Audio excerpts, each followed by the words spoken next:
Hello, good afternoon, everybody. Well, it's morning actually where I am. Like half the world is, rest of the world is afternoon or even evening. But I'm author R. Weir. You can call me Randy.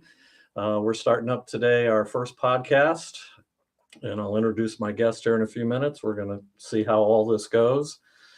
We'll see if technology works for us or if it leaves us a little bit frustrated. But I was going to announce real quickly I have a new book coming out May 1st. It's called Murder by 100 Cuts, and it's available for pre-order right now. If I can bring up the picture of the cover, I shared this in my newsletter yesterday. But that's my new book, and it's kind of a direct sequel to the Front Range Butcher, which will deal with the serial killer in the Front Range Butcher book and the trial of him as well. So I got to talk with a judge who's a friend of mine and do a lot of interviewing and stuff. So, but though it's available on pre-order now, so please check it out and get it ordered. It's on a lower price, $4.99 right now. But enough about me. I'll introduce my guest today. This will be our first podcast, and she agreed to be the guinea pig. So we'll bring her up here. And Lynessa Layne has joined us today with a very colorful headset on. My dog chewed up my other headphone, like earmuffs, and I was devastated. So I had to buy some new ones on Amazon. Yeah, well, that's okay. Headsets are good. I sometimes like to do headsets, big headsets like that. It messes with my hair too, which, just I do giant. know. I feel that. Yeah. Yes. Earbuds always give me like ear infections, so I can't do earbuds anymore. So I have to do, my kids got me these Beats for Mother's Day like 5 years ago, and I came home from a signing and I found my earbuds chewed up on the carpet, and I was like, I think I had like a meltdown in the middle of the room, and then Amazon came to the rescue. Yeah.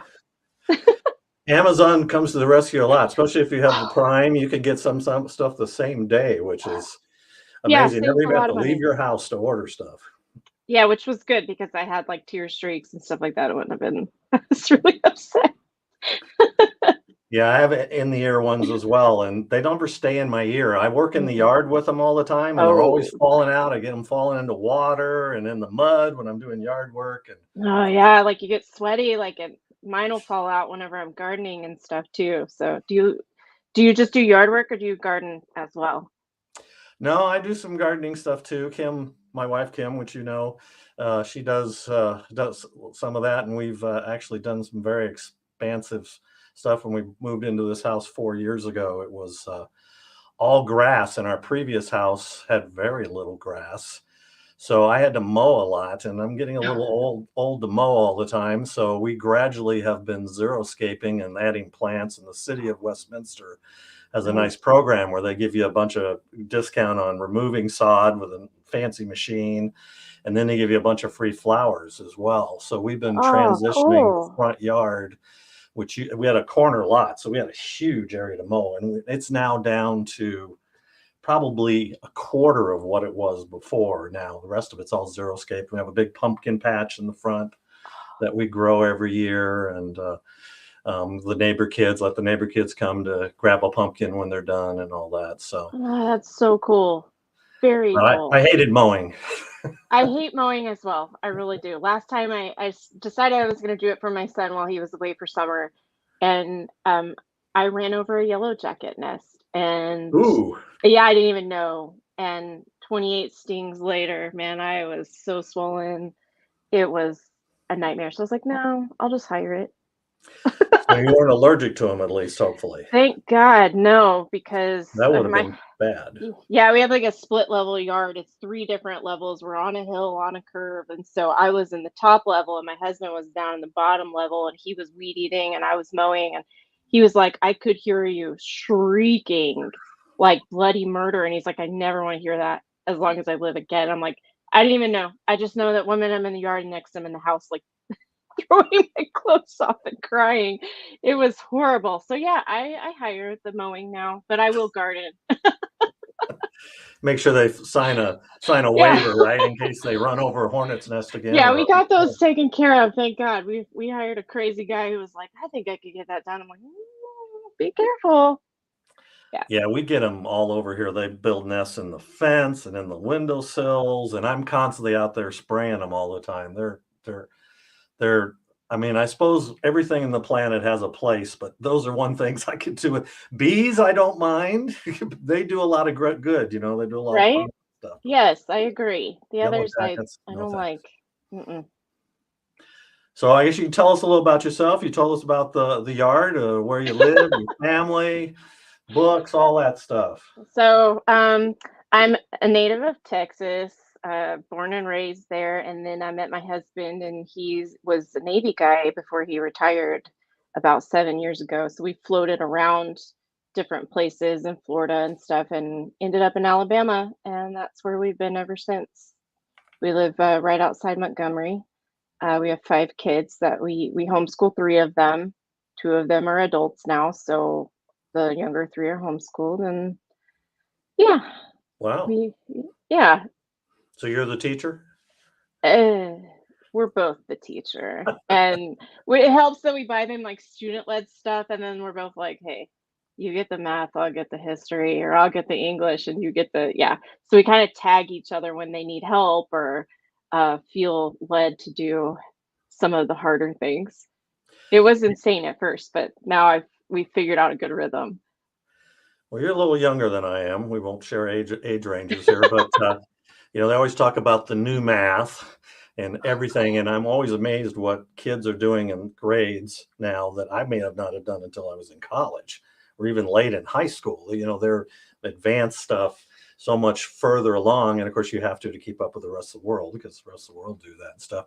Do you struggle with that as well? It's like, "Oh, We different stick way. Algebra to is different than it used to be," oh god.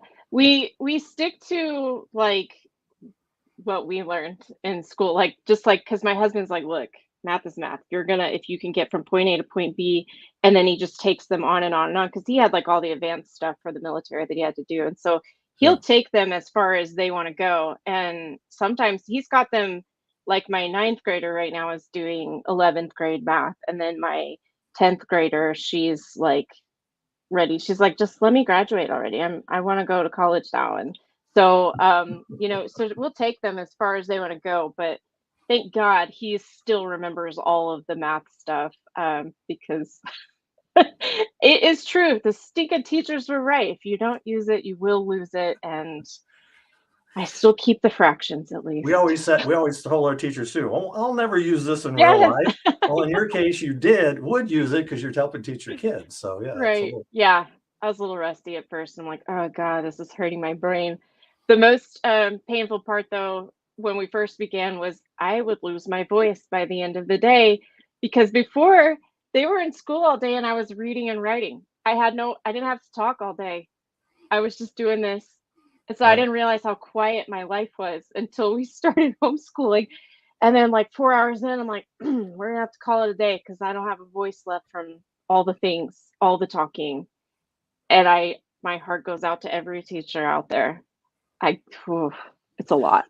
Well, and you do a lot of author events, so your voice gets a lot of work at author events too. You do 5, 6 hours at an author event. It's usually really loud. You gotta talk loud. Yes. Sometimes they play music in the background, which always frustrates me Oh, me because I too. can't hear. They play it so loud sometimes. You have to kind of lean into people, and of course, during COVID, you didn't really wanna get too close to people. Yeah. Yeah, yeah, I've gotten a lot better now that I've had to do the homeschool and then the author events and stuff. I'm probably night and day from where I was before.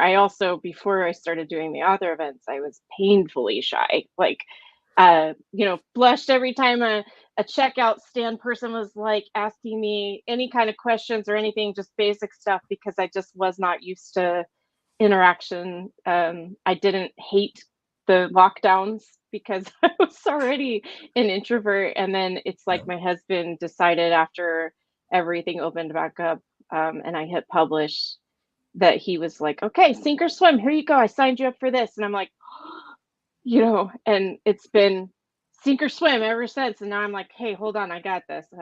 I can swim just fine now. Thanks. So, Yeah, the one-on-one stuff, I it never bothered me, and I'm introverted too. My wife will tell you that too. It's like you don't ever want to go anywhere if you don't have to. So COVID, we were great in COVID. I'm like, yeah, Yes. go to the grocery store, sure, but rest of it, I can stay home all day. And I didn't, spend time like some people just watch TV all the time. I was actually trying to be productive while staying home. Right. But one-on-one with people is okay. But I was never great with crowds of people and Mm. stuff, and going to big time author events with a lot of famous authors. Guys, people that you hear their names and like, wow, this guy's a big time author.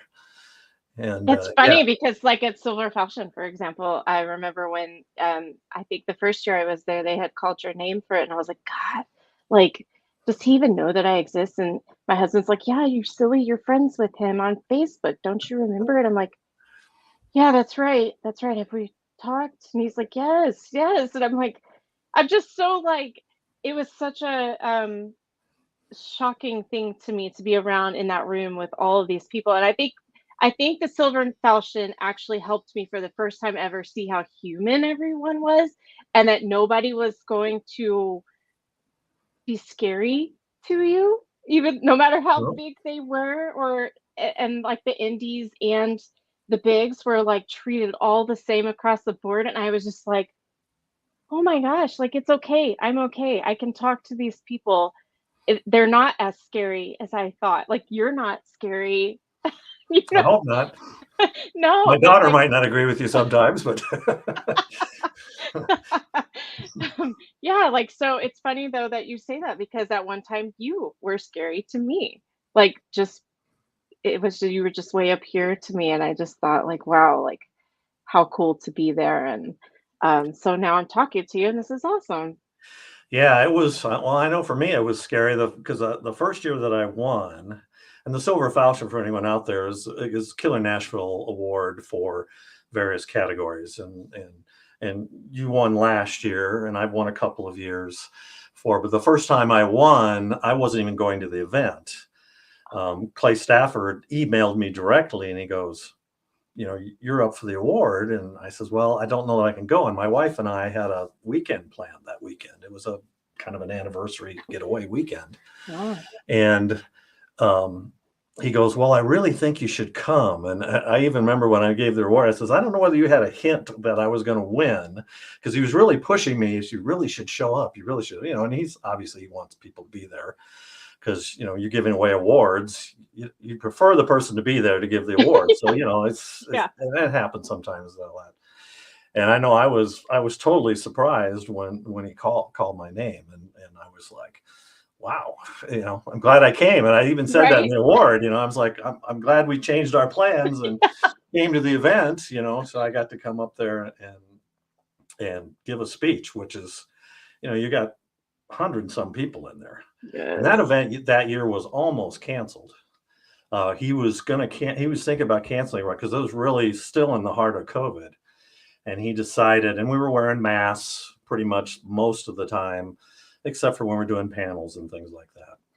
And then from there, we kind of he goes at the last minute, he goes, nope, we're gonna do it. We're gonna forge ahead and do it. And I'm happy that I'm he so glad did. he And did. Yeah. yeah, nobody got sick. At least nobody I think of got sick. We didn't have any big things. It happened to Deadwood one year where a whole bunch of people got sick.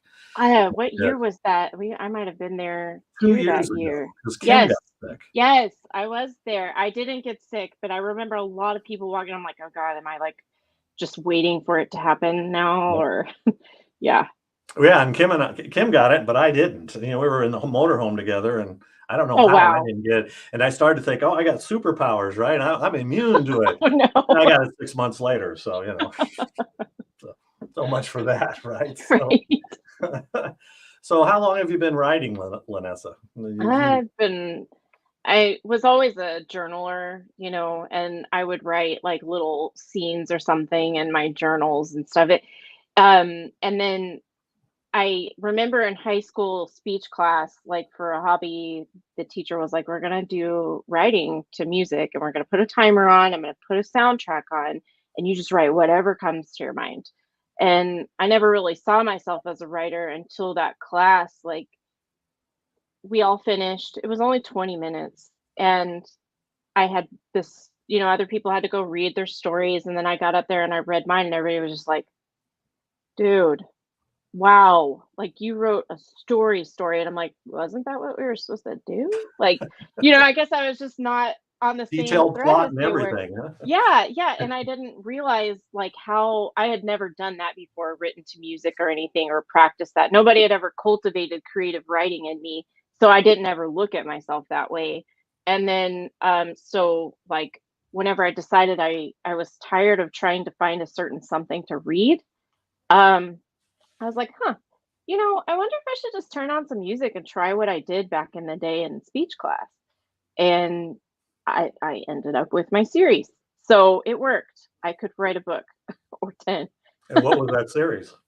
It is the one that I have right now. It's the Don't Close Your Eyes series. I had initially, this was back whenever like 50 Shades was hardcore in the everything. And so um, I originally started writing like that type of romance. And then I was like, I don't want to be known like that's, I don't want my kids to know me as that, So I pulled everything offline in 2015. I had published 2014, pulled everything off, and now I've been rewriting it and like taking out a lot of that stuff and like beefing up the plot. And so now I've basically got a whole new series on my hand with bits and pieces of the original, that as I go. Got a couple of spin-offs that didn't exist before pertaining to it. So it's turned into something quite cool. I mean, obviously it has enough thriller and suspense to win the Silver Falchion, which I think is kind of cool because it is romantic suspense. And I didn't think that that would count as much as like others. So There was the one that you won, yes. right? Target Acquired, you won that, and you not only won Best Suspense, but you also won Book of the Year too, which is incredible. And you almost, I thought you had like a real struggle even getting there, didn't you? You had all kinds Oh of stuff God, going I wrong. You and I barely talked glazed over afterwards. it. Yeah, like I had glazed over it in the thing because I didn't expect to give a speech. Kirsten Magdalene was in there with me, and she had Right. won the year before, right? She's like a Right. big winner, and Yep. I read her, and she just blows my mind with her plot twist. And so, anytime I'm in a category with her, I'm just honored to be there. And so I thought, okay, well, she's got two books in there. There's no way I'm Right. getting this. Like so, and I had a sinus infection that I was recovering from. So I was like, everybody's going to think that I've got COVID. No one's going to want to be around me. I can't even hardly keep. I remember the guy that was sitting next to me. He was like, I thought he said, hey, do you need some water? And I was like, yeah, sure. And he's like, I said, what? What did you ask? He's like, no, I asked, do you need some Benadryl? And I was like, sorry, my ears are plugged with sinus infection, and so is my nose. But it was like that bad where I'm like trying to like, I swear I'm not like contagious to y'all. And so I told my husband we shouldn't even go. And like my dress that I was gonna wear was wet in the dryer still. I never hit the button for start. Like, I mean, all these things had happened. And so then, like girls will understand. Like I had to wear these Spanx that I had gotten for that dress. That dress was shin length. It was fine, but the dress I had on that night was knee length. My Spanx went down right to my mid knee, and that dress went right above my knee. And so all night I'm like pulling the Spanx up, and everything you could hear it like swish swish when I walk. And I remember after I won, I was like, you know what the best part of this is to my husband? I said, these metals clacking are clacking louder than my thighs are rubbing, and you can't hear that friction anymore. And he was like, leave it to you to be happy about that.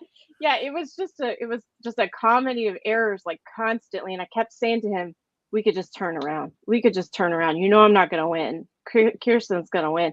And so when I took Best Suspense, I was so excited about Best Suspense. I was like sitting over there at the table, like taking pictures of it to text my mom and like, look what I just did. I was not even paying attention Intention. to, because I thought, okay, that's why I won Best Suspense. They're going to give Kirsten the Book of the Year. Okay, we're good. So I'm just sitting over here, and the guy next to me is like, hey, I'm like, what? And he's like, they just called your name. And I'm like, what? He's like, they called your name for Book of the Year. And I was like, oh my God. And so I'm tripping over myself, and I'm thanking God that there's that band because you can't hear me running up to the podium. Yes, they play music, yes. Yeah, There's a yeah. band in the back, So and they play a little intro music while you walk up right, there. I was very grateful for that, so nobody had to hear my sound effects from all of my mishaps that night. It was just it was I've learned though, and everyone who's very good friends with me has also learned that if there's something good gonna happen in my life, I will always have craziness right before it. There's always friction. If there's always like that feeling like, oh God, I should just quit. I should keep going. That's my biggest key to keep going, no Yep. matter what I do. So I'm like, that night though, I really was like, like trying not to do the little kids, snot on the arm. Like it was bad. It was bad. I was Yeah, you not were the wondering if courageous. fate was telling you, right? That's one of those things. Is fate telling you? But no, it was actually telling you, nope, forge on ahead. Oh God, I would have been so mad if I would have been watching and then been like, I would regret Don't. it forever. Like, yeah. So that was a good night. Yeah, so the Silver Falchion Award, these are some of the past winners, and you can see a lot of the big names. Lee Child is one, Dean Koontz. My name's on there. I certainly wish I was in their category. Sue My Grafton, who Yeah, passed my away a husband few put years this ago. together Yeah, so that he could see, like he could show me because I was like, well, and I'm always trying to kind of downplay. I'm not the like we talked about, I'm an introvert and I don't like attention, believe it or not. And so I'm always very humble about my stuff. And my husband's the one that's like, hey everybody, look, look, look. And I'm like, oh God, it's not me, I swear. So he created that. So he's like, I want you to see how proud of you I am. Look who you're in company with. And I was just like, I'm like, if you tell me that though, then I'm intimidated even by me. I'm intimidated. So I'm like, I don't know if I can write anymore. I just, well, yeah, you reach a pinnacle and you go, can I do it again, or can I yeah, top myself? Because you're always trying to reach, you know, uh, do more at least and stuff. And I think a lot of it to me is there are so many great authors that I wasn't even nominated last year, and I was like, darn, I didn't, because the first two books in the same series have won, but the third book didn't, and I wow. told myself, well, it was about human trafficking. It was a pretty gritty, and it was a tough subject, and I thought it probably maybe just wasn't fit. But he got thousands of entries. He gets 1,000 or so entries every year, so you're going up against a whole lot of other people as well. So really, nominated is definitely nice, but even just to be considered is Yes. always good. And this year, you were trying to get everything because they kind of moved up the dates a little bit on the Yeah. Silver Falchion Award. Did you get your stuff in for this I year? got my silver falchions in. I did have one that I wanted to put in for Claymore, but I just didn't get it finished. Like that section, I couldn't Right. sharpen it enough that I wanted to submit it. So I use the awards. I tell people, I don't know about you. I mean, maybe you've seen like a bump in your sales and stuff from these. I don't necessarily go for the awards for that kind of thing, like trying to sell it to people, as much as it is being an indie, using these awards as like deadlines that I create for myself, and then also having to go through and make sure the work is polished enough and professional enough to be put in there. That's how I keep myself accountable to myself, um, so that I have that since I'm not traditional. So if I can get anything out of it or even be considered, like you said, like I'm just happy to be considered and to even be in the finals. It's like, wow, sweet, I did this and I'm glad I did that hard work. It means that I did a good enough job, that it's professional enough. I edited it well. It's because it's a lot of work when you're an indie. You don't really have all the checks and balances as the traditionals do, and I think it's easier to miss things in your own work. Um, Oh, absolutely. yeah, your brain starts filling in, like corrects the It's already in mistakes. your head, so when you're Right. editing, I've started using. I have an outside editor that I use to help as well because I have to. I mean, it's just I just hired one I'm not an too. English major, so the punctuation and all that stuff frustrates me. The English language frustrates me at times as well. But I've been using the read aloud feature in Word, Oh, now that's to a good read idea. back to me so it can hear it plays things, and then I listen to it. And then I read aloud to myself, which, you're talking about, it hurts your voice. I've Yes. been working on my new book, about halfway, and I've done the read aloud, but now I'm doing the final because I got my proof copy, Amazon, and they give you the proof copy, and which, as you see, and they have to put that I stupid bar love across the middle of that it, cover. I so you love don't the try to cover. sell it. Oh, I know, right? Right. It's like, I don't know that I want to sell it. It may still have a few things in there, though this hasn't been too bad. But reading it aloud right now, and about halfway through it. But it's always a struggle, um, being indie, because covers are the same thing. I have a cover artist I've had three different ones, but the one I have now, she's done probably my last 10 books. And they don't do it for free. Right, right. It gets kind of expensive. I hired an editor and she's also a cover artist, and I'm actually making over my series right now. My initial thing that I wanted to do was I wanted to hire a tattoo artist to draw tattoos for my covers. And I it's expensive too, just like it's getting put on you. You know, you're paying hundreds of dollars for a tattoo, right? Nice. My Divine Devils one that I I got love tattooed it. on my arm I love that. I 2 years done ago. that yet, and I thought about doing it, and I need to. I think probably she's gotten two of my covers finished, and I can't wait to see the rest of them. But I'm loving what they're turning into, and I think I'm probably going to end up using one of them as my own tattoo, because how could I not? You know, when you love your work like that, and Yep. it's just part of you. Obviously, you wrote it, so why not? Um, Yeah, the yeah. year I got it, it was still healing, and I think it was the first year I went to Killing Nashville, or maybe it was the second year.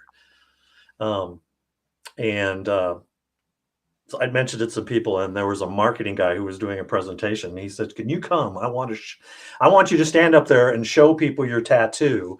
These are the links you have to go to sell your books, right?" So yeah, he actually wanted me up there in front of the stage, and there were a bunch of people going, "Yeah, that's a great idea," and there was other people like, "There's no way in hell I'm going to get a tattoo." Got your website going, and That's right. don't lose that You need domain. a rotating banner running across your arm with all your different stuff, and yeah, we're billboards walking around the town. I have my T-shirts that I've done through the years as well, which we don't do T-shirts anymore. We do bags now. Kim actually does them, and she has a heat press and everything. And so if people buy a whole series, my Jarvis Man series or the whole Divine Devil series, we'll give them a bag that has the logo on it, the Divine Devils logo or the Jarvis Man logo and stuff. So, those are all the things you got to do to It is. market your It's a stuff when you do lot, events. right? A lot of people give away Yeah. pins and bookmarks and whatever else.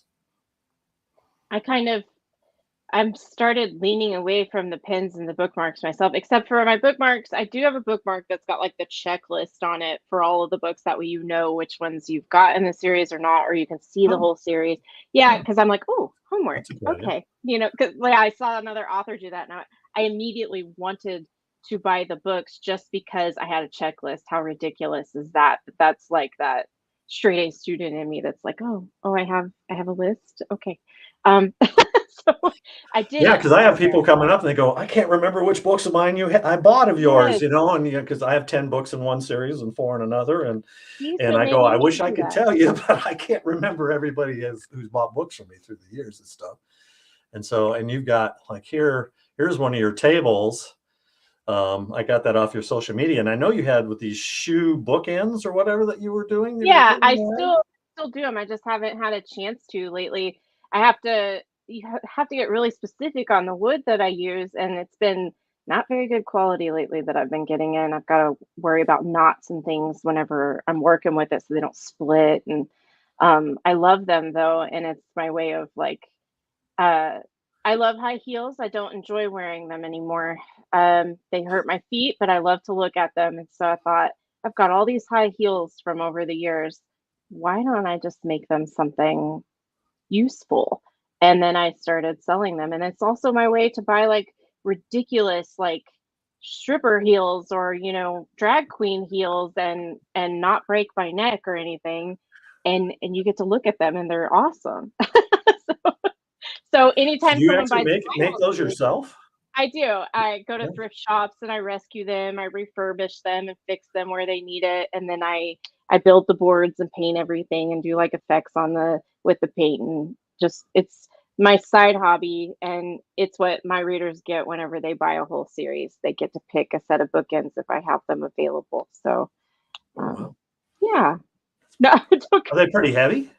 Um, they're not if I use that's why the type of wood that I use matters.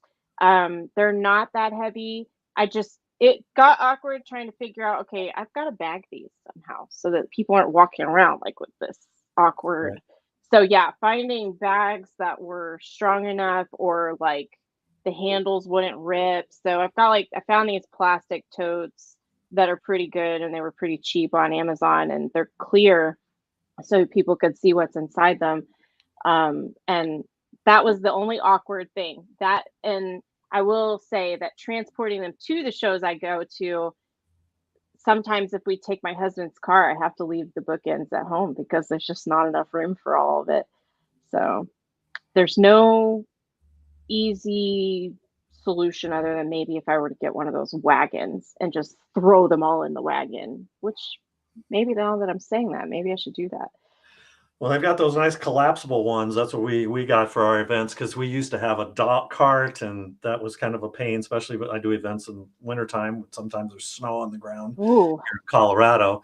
So we got one of these nice carts that folds up really small. It's got a big handle, and then it folds out, and I can get my tubs in there, and it works really well, and oh, it's nice and small. Fits well. A lot of times we can take our Corolla. I can get enough ooh, stuff in the trunk and the back seat, and then the bigger events will take the CRV, which opens up because the seats go down and stuff. I'm always happy when there's an event when I don't have to bring a table, though some now are yes.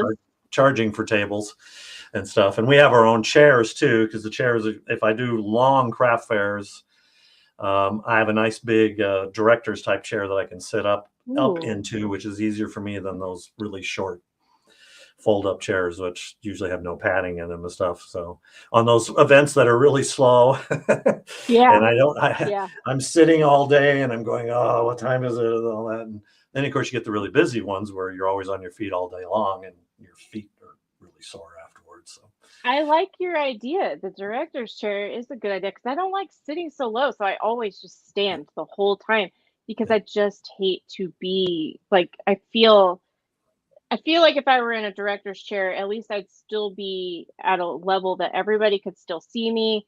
And then I wouldn't look like I didn't care that you were coming by my table if I were sitting. Right. You can see over the top of the table. And Right. you know, Yeah. I want to say you're a short little thing, I but am you're not real absolutely tall. short. I'm 4'11", so yeah, Yeah. director's chair sounds great right now.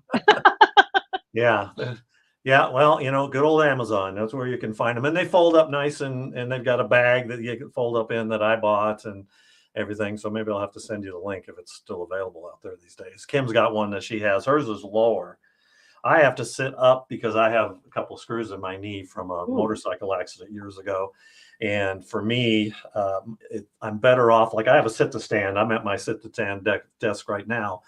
I can't sit for long periods of time. It makes it really difficult for me to get up. My knee gets too stiff. So for me, it's a lot easier to climb up into a chair than to get down and they have to get back up out of a lower sitting chair. So, but yeah, if you do a lot of events, that type of comfort is important because you obviously don't want to be um, moaning and groaning about your feet and oh I'm so tired and everything else because some of them go some craft fairs I do or I did a Comic-Con yeah. once. It was 12 hours at a Ooh, Comic-Con. I was just exhausted afterwards. And dang. it was 3 days, Oh my one gosh, right hold after on. another. So 12 hours for 3 days.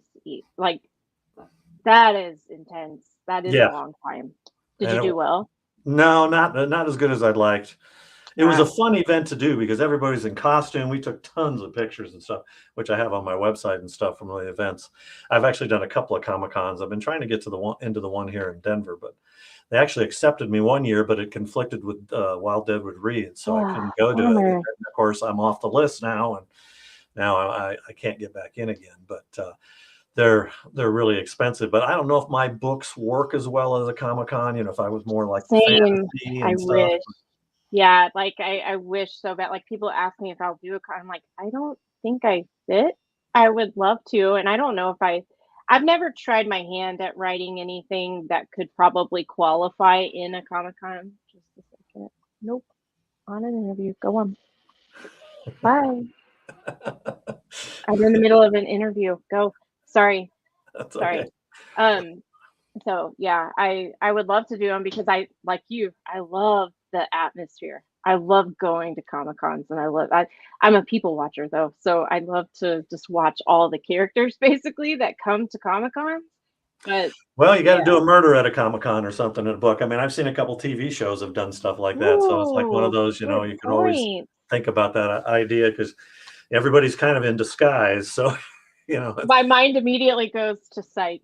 Like, did you ever do you oh watch? yeah, Yeah, like the Comic Con. Yeah, George yeah, Takei, whichever one it was. Yeah, right. yeah, and Sean made him think he was his assistant, and he had him Yes. totally baffled in that one. Yes. I love this. I love this. I'm a Psych fanatic as well.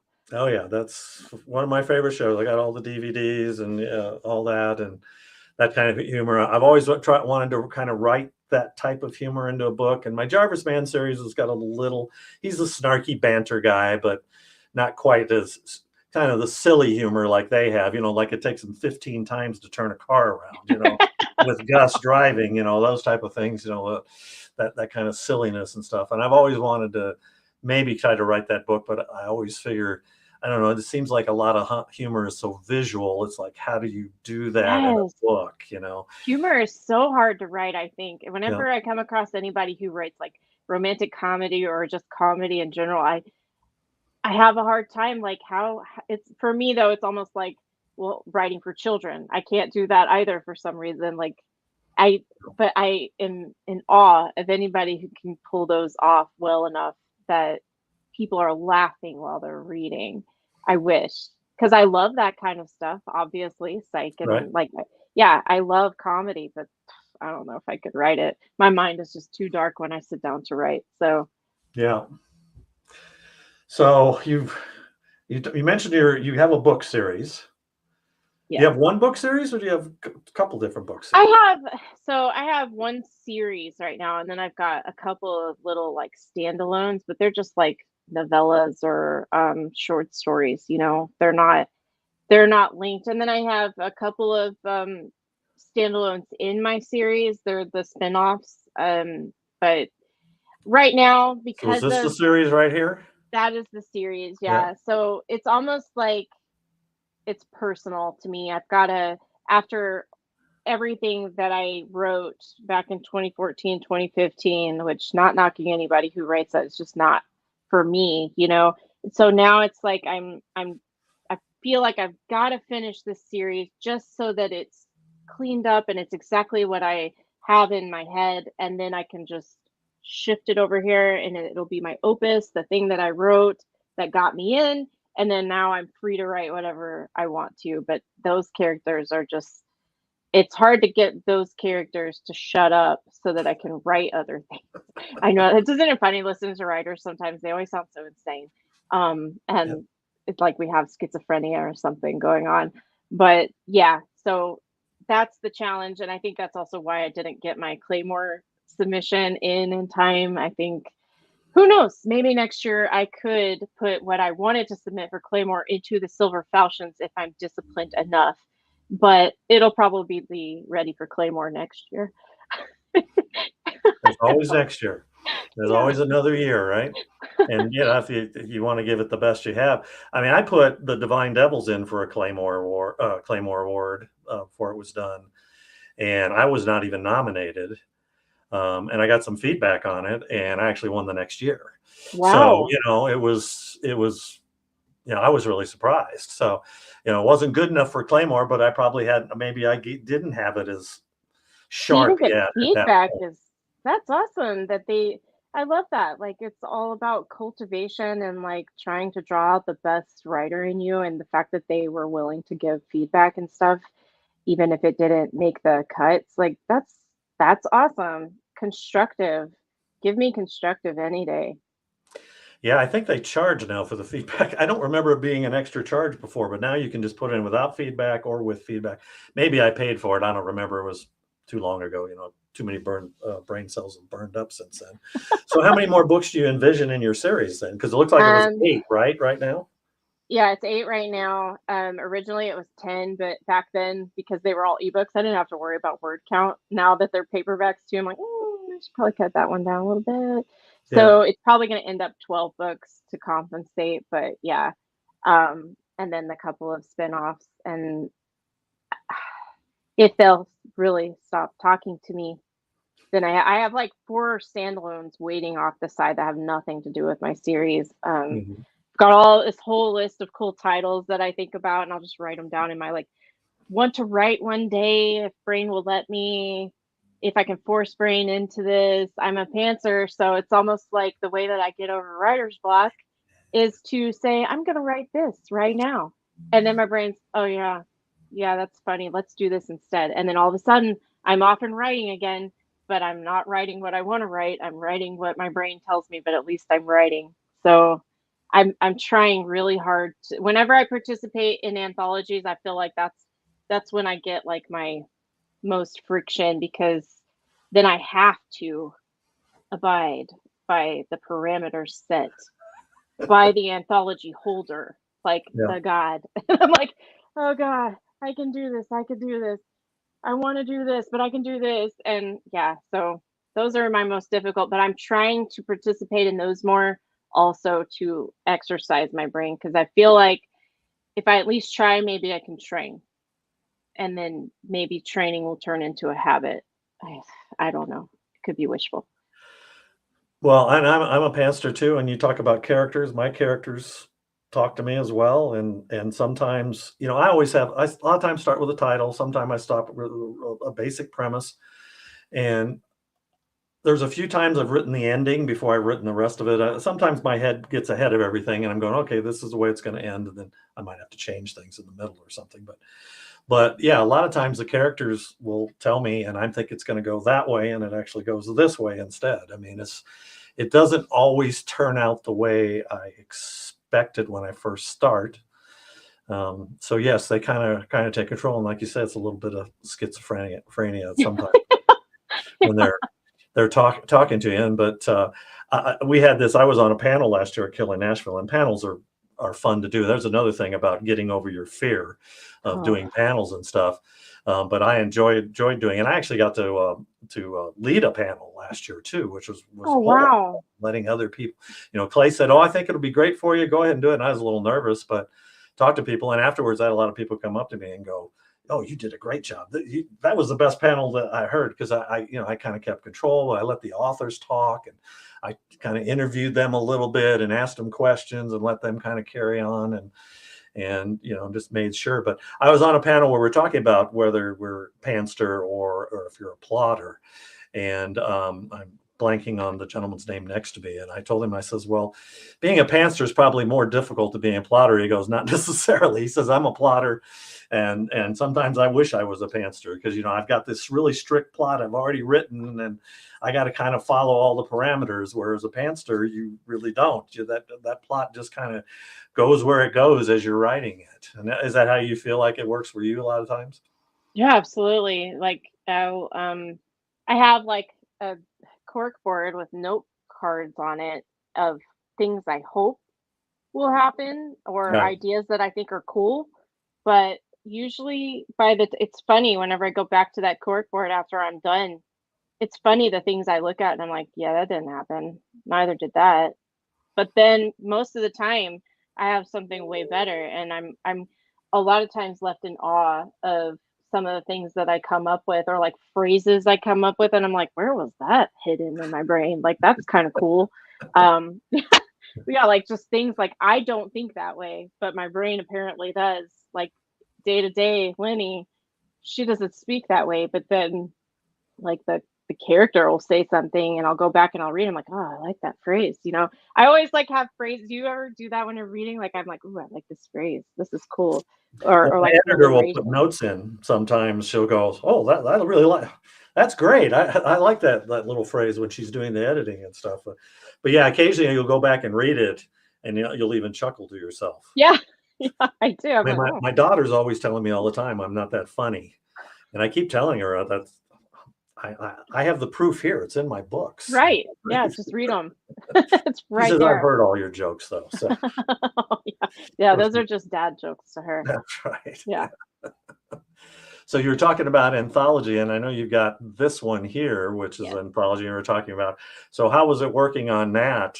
With That one was I know a few of those authors. I know PJ used to go to Deadwood for a couple of years, and I know she's a big motorcycle rider and stuff. And I don't know that I've I'm written any of those. actually I don't think I've met PJ before. Is Yeah. so are you going to Deadwood this year? Yeah, we'll be a bit. Okay. We've been there every year, so we're one of the Okay. only about 5 or 6 of us have made them all. But yep, Kim and I we do a family vacation every year, take the motor home and stuff. So I'm gonna go to Deadwood this year as well. I have not met PJ yet, but it looks like maybe some of the authors might be there. But yeah, the Strength and Honor one, that one was emotional and fun because that one is actually a little autobiographical yeah, and with a little bit of fiction added to it. It's it's a mix of how I met my husband, and it's funny because people ask us, you know, how we met, and then sometimes people will hear part of our story and they're like, "Oh my God, this is like an urban thriller. Like this is insane. You should write this." And I mean, it's been about 10 years, but it's taken me that long to be okay enough to write it where I can mhm, actually write it. And so this was our my husband is writing it with me. He plays my male character and I'm playing me. mm, So, you know, nice. we changed names and stuff, but yeah, like so it's our first bit of actually getting some of that story out there. So I'm excited about it. And it's available now? It's not available yet, I don't think, unless she put it out for pre-order. I Yeah, She yeah. might have put it out for pre-order. Which reminds me, maybe I need to get her to add AJ's initials next to my name so I could give him a little credit. Well, yeah. Yeah. Well, I'm starting a new series too, and the minor part of the premise, and it's actually up for the Claymore Award. I submitted it as well, so we'll Congratulations. see. I'm not going to talk about it because supposedly it's supposed to be secret stuff. You know, you're not supposed to. You can't even put who Oh, the author name is on the book. They want it to be such a blind reading for the Claymore, which I don't remember that being true before, but when I submitted before. But the idea Kim gave me kind of a basic idea because I had retired my Divine Devil series. You were talking about retiring a series, and that was one of those that was 4 books, and I'm like, nope, this is going to be the finale. Even though I have some characters showing up in my Jarvis Mann series, they kind of pop in especially in the new book. But the she kind of told me, well, what about this? And I said, yeah, that's good. And I kind of expanded on from there and worked on it. And it kind of deals with a little bit with my experience with doing the Citizens Police Academy here for Aaron Westminster and talking to police officers and stuff. And wow. they gave me a lot of feedback and stuff and the struggles they go through and everything. So, but that series, at least I think it's going to be a series. I've got the first book, so I turn that in. We'll see how it goes, but it will be interesting. But it's always fun to start something new. And I remember at one of the events I did, I had a lady. She was one of my fans, and she came up to me and she pointed at me and she goes, "I'm mad at you." And I go, "Why?" And it's like, "What did I do wrong?" And she goes, "You ended the series, the Divine Devil series, because it Oh, was the 4th book." And I was like, "Well, I felt like it was time, you know, it was going to be, I kind of tied everything together in the last book, very suspenseful, which I submitted also for this year for the Silver Falchion Award. We'll see how that goes." But yeah, she was upset with me. I said, "Well, it's time." And I actually kind of retired the other series for a while, and then decided to bring him back for some more books. And retired him after 8, and now I've done 2 more, and I have another one at least in the works. So he kept whispering in my ears as he said, "I need the work." The character, right? He says, I I'm love it. tired of sitting around doing nothing. Give me another book, right?" I love that, but your fans will love it even more. That's my favorite. When I love to read Yep. series because I read too fast. That I feel like when I read a standalone, I'm like, oh, it's already over. I read too fast. I should have savored it. But I don't want to savor. I want to binge. And Yeah. so anytime like I read a series and then someone drizzles little here hints here and there of like their other characters that I love or like what you're doing, and then you're letting another like the character come back and it's like, oh yay, it's Yeah. I love that. So your fans are probably just ecstatic. Yeah, I mean, more. I wish there were more of them, but yes, I've got my got my group that talks, and like I said, I do a lot of events around here, which is fun to do. So and all that. So okay, so I'm looking at my so what the title of the show, which I'm still not sure I like yet, but bringing life to your characters. What do you do to bring your life to your characters? What do you think makes a great character when you're writing your books? They talk to you, so Yeah. maybe they're the ones that are telling you everything. But I think so because I was like wallflower, quiet girl, when you're quiet like that, you sit and you watch a lot, right? And I observe things, probably the things that people don't even like about themselves or whatever. I sure, I just watch and I learn people. And um if you have like, so for instance, like a friend who's always like, and then, or like they can't stop touching themselves, or they have like some nervous something, or everybody's got that friend that says like. I'm probably one of them. But it's those things that I feel if I just add them in, it makes the I remember I I said one thing and it was like this character grabbed this. I said, this guy, oh yeah, the remote was underneath his hand and he's watching, old episode of Forensic Files, and she just said, yeah, that narrator always makes me sleepy too. And then like everybody responded to that one little line in the book, like, oh, me too. I'm always falling asleep to that narrator. I love that. And I'm like, isn't that interesting? Just those little tidbits, the human elements, I think, are what I enjoy looking at. Or I don't like to set a whole scene. I like to set like, if you're sitting on a bench at a park, I'll comment on how the slats through the bench, how the sun is angled underneath them or something. And that's how I'll draw somebody into that, to painting the rest of it themselves, where I don't have to get super descriptive. It's just those little things about the environment that you're in. That's what I like to capture. And somehow it works well enough that they do the rest of the work in their head. And I just have to feed them just little bits enough to get them to understand what I'm meaning. But those are the things that I like to do. Just like those slats, or wherever I'm at, I try not to I'm not picking people apart in my head. I'm noticing their nuances, their sure, nervous ticks, or their, like if you've got a bald friend and the bald friend's always like rubbing the head. It's just stuff like yeah, that. So yeah. we all have them. Yeah, absolutely. I've got a ton of them. So So does that mean some of the characters in your books are based on real people then? yeah, I not one in particular per se. It's a lot of different character attributes from like my main female. She's a mix between me and my three best friends. It's some Mhm. of the things that, like, she's got my temper. The things that get on my nerves about me and that I know I get on other people's nerves with, I call my own crap through my character.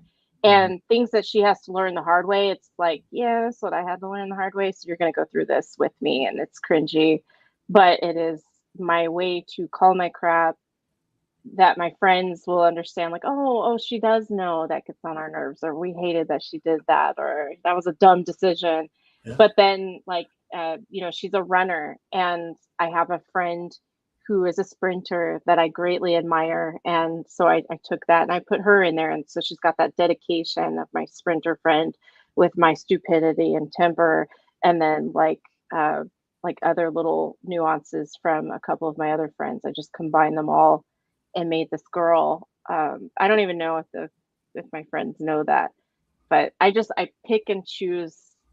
And then, my husband is a wealth of inspiration because, he's a special operator. So he knows like all the personality types of all the different military guys he served with. And he has a lot of the personality things that a lot of those guys he don't even know sometimes. Yeah, SEALs do this. And I'm like, so do you. But, you know, so, Yeah. so I'm able to write a lot of military stuff with, accuracy as well. And he was a cop for a while, a detective, and so then I can pull from that as well. And or he'll go through and he'll grade you. He wouldn't say that. He wouldn't do that. And I'm like, okay, fine. Put what he would say and tell me what he would do. So yeah, I have a Nice. little help. Yeah. Well, that's good. So your characters are a little bit Frankenstein's monster, huh? You're picking kind of the best and the worst of people, and obviously the most interesting characters obviously are not overwhelmingly good and they're not overwhelmingly bad. They just we all kind of have our goods and bads about it about ourselves. I love my favorite kind of characters are the ones where you think you're reading about beautiful people and they have this charmed life, and then you see what a crap show it all really is, and that it's Yes. not as beautiful as you think it is. And in fact, it's sometimes you walk away and you're like, I'm so glad I'm not the person with those problems. So Yeah, yeah. absolutely.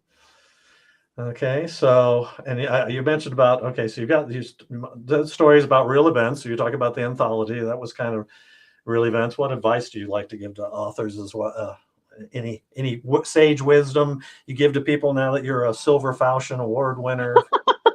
I just What have you learned what have I and learned? I've failed learned at too as well, right? Just a I've lot of learned that failure. good things can come from failure, and Yeah. that it's okay, and that sometimes even like the things that just bombed, I'll be like, okay, I'm taking this over here, and it's like in this trash can, and then one day I'm like, ooh, there's a scene in there I can use, and I'll just rip that scene out of that failed something, and then throw it up, and then all of a sudden it's golden in this new thing. And so I never throw things away. Don't ever. I have friends The who are writers storyboard, who like you delete said, it. right? Yes, Your your I cork board. don't delete anything. That's my thing, I guess. It sounds ridiculous to have such a itty bitty piece of advice like that, but I'm like, please don't throw it away. It could be useful. So if you write something and I hate it, don't delete it. Just put it in a folder off to the side and let it do its thing, even for some years, and then you'll dig it out and be like, oh, that works now. And then uh, I don't know. I feel like write what you want to read. What do you want to read? I'm not the right to market girl. I can't do it. My brain's obviously not disciplined. So we don't write to market. We write when we want to read. And where do I want to go? And then I just write it, especially like whenever you're grounded to your house. Where do you want to go? Go ahead and write it out. Just live vicariously through whatever you're writing. And then if you love it, somebody else might too. Yeah, I like I said, it's you. I can't just yeah. Those who sit there and say, well, you need to write this way, Mhm. or mimic this person, to be successful. And it's like that would be boring to me. I got to write what's in my heart and in my head, and of course what my characters want me to write too. So as well. So yeah, it's one of those I've never been able to do that. And I'm not one of those. I took some writing classes and stuff, and I was never one of those where I could go and the teacher says, "Okay, you need to write a story about this." I could never do that. It wasn't something I wanted to write about. It's got to be in my head to write it down, and that's why I don't know that I could ever co-write with anyone either. At Kill in Nashville, there's a couple of former police officers, and they co-write together. And I asked him that question on one of the panels. It's like, and they don't even live. They live like on opposite. One lives in Florida, and one lives in Seattle. So Wow. they're, kind of like Elton John and Bernie Taupin, they hardly ever wrote together. It was, they were separate. Bernie would write the lyrics and send them to Elton. So that was kind of the way they were. And I was like, I don't know that I could ever do that. To co-write a book with someone would be, maybe I'll have to try it sometime just to see if I could, but I have a feeling maybe I'm too much of a control freak. My wife would No, I think that when your pants are like that, it's daunting. And writing, I've written one successful thing with my husband. It's the only thing that we tried to write together first, and that was Hitman's Girl. And that's like one of the spin-offs for the Don't Close Your Eyes series. And we had a little bit of like the editor in me, because I am an editor by trade, but editing your own work's always different, you know. Yes. But the editor in me was like, okay, we should move this here and do this here. I'm not telling you to delete it. I'm just telling you, like, start off with that. And he's like, no, I didn't write it that way. I wrote it to go here. And I'm like, but the professional tells you to put it right here. And he's like, I want it, like, so it was like that kind of like Right. where you're having the toddler fight, almost like, I want my way. But we overcame it. We Yeah. overcame it, and we did it. And now we're doing it again with that anthology. And so I think he's probably the only one I could ever write with, though, successfully, because we'll get over it. And we have to, because we have to live together. So Well, yeah. I mean, yeah. yeah. Don't get divorced Feelings over a broken up. book, right? Yeah. Right. That would be bad. Good That plot would right be a there. book in itself. But you know, Yeah, we there you don't go. want to write that that biography, right? So. Okay, so events. So we're coming up on over an hour here. I don't want to keep you too long, but I've been having fun. But I got this off of your site. These are some of your events. Some you've already done this year. So you're going to be at Readers Take Denver. I am. So you'll be in my neck of the woods, because I live in Westminster, which is a suburb of Denver. I've never been to Colorado, so I'm excited to go. That week, let's see, middle of May, you got to dress for everything. Oh boy. It can snow. We have had, last year we didn't, but like the 2 or 3 previous years on Mother's Day weekend, we had pretty significant snowstorms. So, Wow. so you got to be prepared here. You would think middle of May, but we can get snowstorms as late as the last weekend of May in town. They don't last Good long. to know.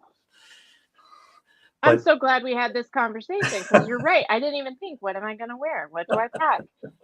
God, be thank prepared you. for cold, and it could also be 75, 80 degrees. So we can be all over the map. Like this week, we just had a snowstorm last week. When in my newsletter we talked, we had like an 18-inch snowstorm 2 weeks ago. And then it's like 70 degrees a couple days later, and my Wow. flowers are all blooming. Then we got 5 inches more in snow after that. So it's all over the map, but that's normal for spring around here. So do your flowers come back? They're actually pretty hardy. I talk about that, and they know how to survive in this weather. Sometimes they get frost. As long as the frost isn't too long, they'll usually survive. Some of the more less than hardy ones, you sometimes have to cover up and stuff. It's usually more in the fall, but we have the same thing in the fall, where we can get snowstorms in September, and then and we're Indian summer, and it'd be 70, 80 degrees. So I mean, it's wild swing. So that's normal. So yeah, just be prepared for everything. Thank you. Are you driving up? We are. Yeah. How far a drive is that? Gosh, You gonna take a couple days? I would love to take a couple of days. We usually just end up hitting it in shifts and doing it all at once. So I think that one is like maybe 16, 17 hours. Ooh, I haven't looked in a while. I get them all confused after a while. Yeah. I mean, we did that one road trip that one year when I went to Deadwood. We had been doing a 3-week road trip there, so we did like a 6,000-mile round trip with all 5 children, and so it was quite an adventure. So now anything less than that, we're like, okay, we're cool. So I could have been a trucker. Yeah, because Deadwood we go to, which is the middle of June, and weather in Deadwood can be a little iffy in the middle of June too. They've had snowstorms. Oh But God, they used to hold it the first week there. of June, and then one year they had a bad snowstorm, and last year it rained quite a bit, from what I remember. But we take our motor home.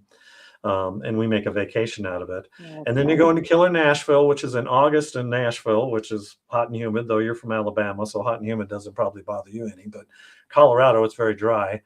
Are you going to BoucherCon? Yes, I am. Okay. Yeah, I was wondering, because they're back to back in Nashville. So we're actually driving our motorhome out, and we're going to stay 2 weeks in Nashville and live in our motorhome. Awesome. So and Kim can work remotely, which is nice. And actually, last year I went out. My daughter was with us last year.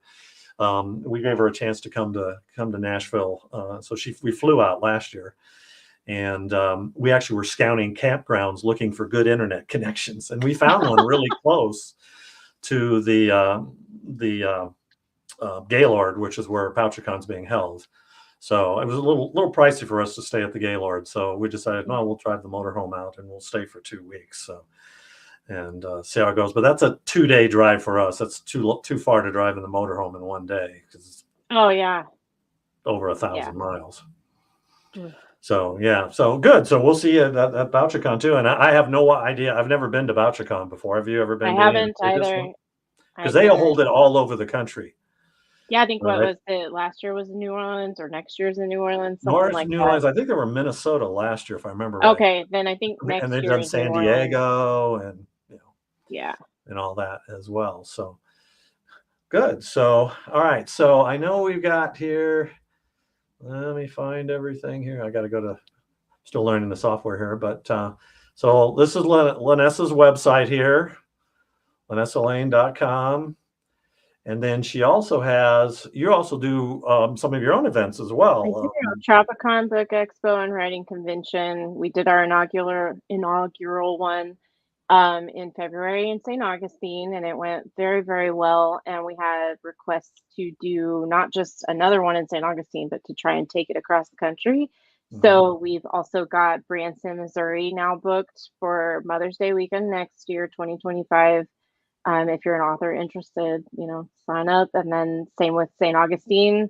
That one is the third weekend of February for 2025. Yeah, and I've signed up. I'm going to do the Branson one. We were debating whether we're going to take our motorhome or not, but first week of May, driving across Colorado can be a little iffy when it comes to taking the motorhome. So we'll probably drive, and then we'll probably stay at the hotel. And then Kim wants to do the one in Florida 1 year too. So we'll have to see. We'll have to fly for that one. That's way too far for us to drive anymore for us. But right, and how has it been organizing stuff like that? I mean, you sound like such a busy person that you add that to your life. I am. Do you ever sleep? I love them. I do. And my husband, because he was a lieutenant commander and special operations commander, so he thrives on this. He's retired now, and so he does all of the organization. I don't have to do all the hard stuff. I get to be the fun person. I get to be the face of it. I get to, tell everybody where to go when. So I'm more of the hands-on person when it comes to like making sure the decorations, working with the coordinators at the hotel, the caterers, all of that. That's my side of it. AJ is over here doing like all of the spreadsheets and everybody's signups and making sure all of the payments come in. So he does all the unglamorous stuff. I get the sexy stuff, and I love it. But obviously, I'm a bit of a signing junkie, and I've gotten so addicted to them that when we walked into that hotel in St. Augustine, I was like, we have to do this. And I love St. Augustine, so any excuse. So it worked out really well. Not going to say there weren't hiccups. There were. I felt like I had 80 bridezillas. I was like, oh God, okay. Now I'm the wedding planner and I've got 80 bridezillas making, I have to make sure I get them all happy and everything's good. And so then it got very real, and there were things going on behind the scenes, like people didn't show up for panels, or, this person didn't show up to do this job. And I'm like, okay, I learned the art of the pivot really, really fast and well. And I did it so seamlessly, no one knew that anything was going wrong behind the scenes. So I'm like, I used to be in theater, and it's like the show must go on, the show must go on. Don't let anybody know you forgot your lines. Like, you just improvise. And so I pulled from all of that, and I just did. But I loved it. Even that part, all the parts that were stressful. And by the time I was done, everybody was like packing up, and the coordinators are packing all the tables, and everything's clearing out for the next thing that's going to happen. And I just was like, oh, we did it. And I just burst into tears, and I'm like, everybody, we did it. It happened. It went okay. Everyone had a great time, and I was just blown away. And it's funny because Cheryl and Carol were packing up their table. They were some of the stragglers. And I'm like, oh God, we did it. And y'all took a chance on me. It was my inaugural event. Carol's like in the background's like, I didn't know this was an inaugural event. She looked over at Cheryl. She's like, you didn't tell me. We swore those off years ago. And Cheryl's like, I knew, I just didn't tell you. And I'm like, okay, I was honored to have someone like that take a chance on us trying to prove ourselves. And and we proved ourselves. And so now my husband, though, the one in Branson is a whole different animal. And it's like he's like, okay, we did this one. Now we're gonna grow. Always doing the thing. Sink or swim, babe. Sink or Right. swim.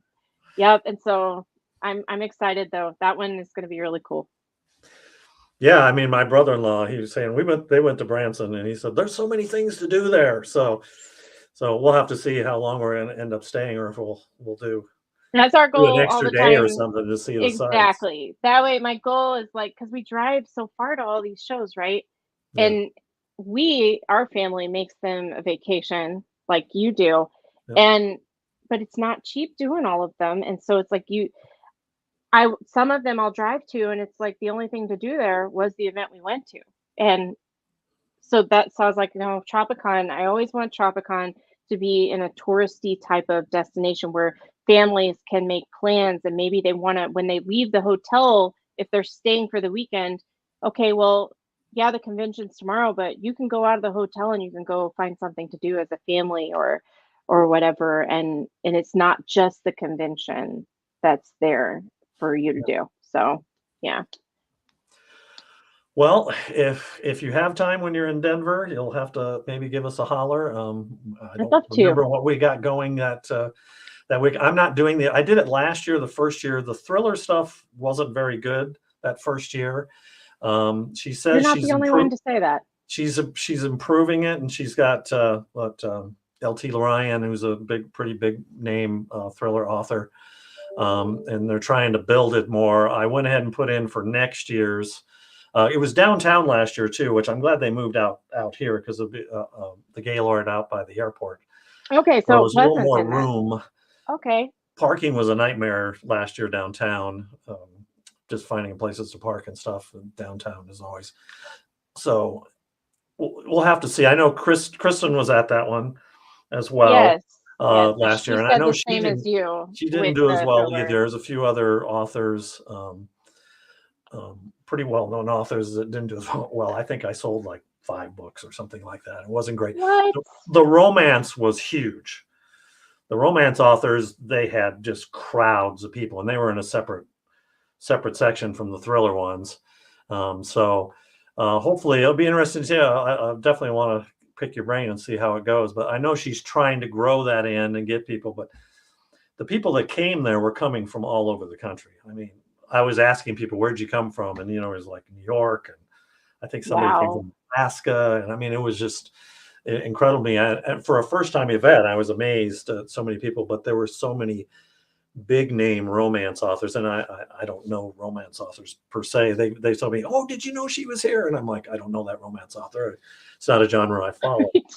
But they were definitely huge on that side of the thing. So it'll be interesting to see how the thriller I'm does interested this as year. well. And so did they put you in a different section? Like did they section people off by genre? We were in a different. Most of the thriller folks were in a different room than the romance, and we were on different floors too.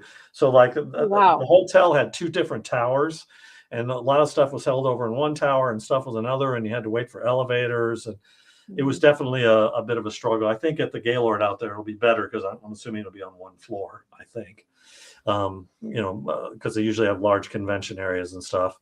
It was fairly expensive, and I think it went way up, even more It expensive is this year. it's the most expensive one that I'm doing, and I'm very curious to see because, like you're saying, like I had some friends who sold hardly anything, and then I had another few friends who were like, "Dude, I sold out of everything I had."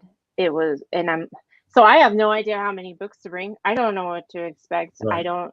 It's hard for me to plan, but I'm so glad I talked to you because now at least I can try and plan for all of the types of weather with my Yeah. clothing and also the driving. If there's, I know next year is supposed to be early February for Readers Take Denver, and so that's why I didn't sign up because snow does scare me.